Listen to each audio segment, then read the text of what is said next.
Ginoo, among dalangpan, ikaw ang kusog sa manumba pamilya.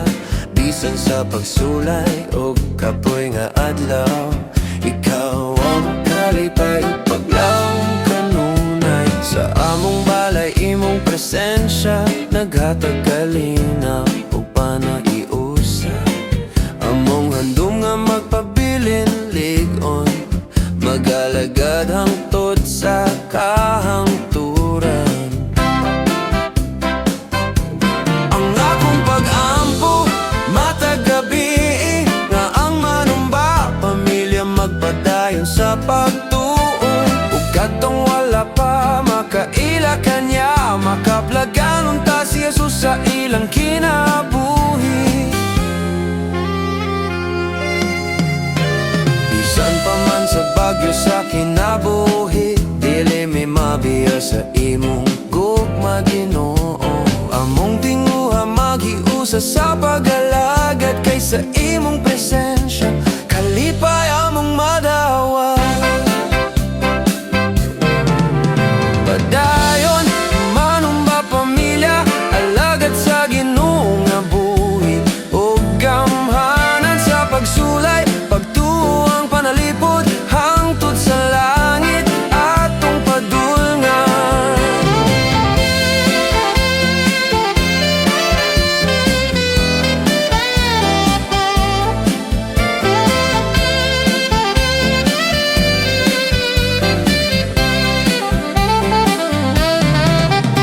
Padayon manumba pamilya, alagad sa Ginoo nga buhi.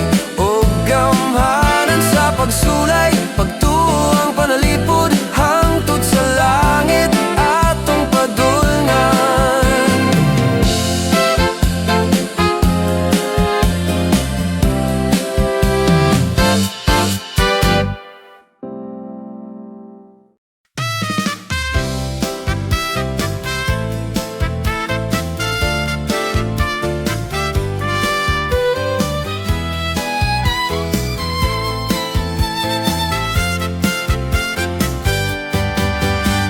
Salamat Ginoo sa among pamilya, imong gihugpong sa gugma mo.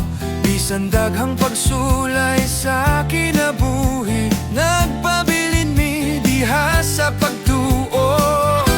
Pamilya manumba, maghiusa ta sa pag-alagad sa Ginoo tamutuo. Ang gugma niya, magligon ka na to hangtod sa hangtod, magpabilin tinuo. Sa buntagog sa kagabhion, ang ngalan mo among giila. Ang among panimalay magadayag, kay ikaw among kalipay ug kusog. Apil ang wala pa diha sa Ginoo, sa akong pag-ampo ako naghangyo, nga makakaplag sila sa kaluwasan ug makaila kang Kristo tinuod.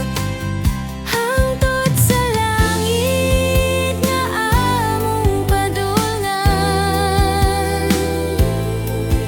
maghiusa gihapon diha sa gugma. Ang ngalan ni Jesus among pasidunggan, kay siya ang punuan sa tanan. Pamilya manumba, maghiusa ta sa pag-alagad sa Ginoo tamutuo. Ang gugma niya, magligon ka na to hangtod sa hangtod, magpabilin tinuod. Ug sa akong pagampo matag adlaw, ang wala pa diha sa Ginoo. Makadungog unta sa iyang tingog, ug makakaplag sa kaluwasan.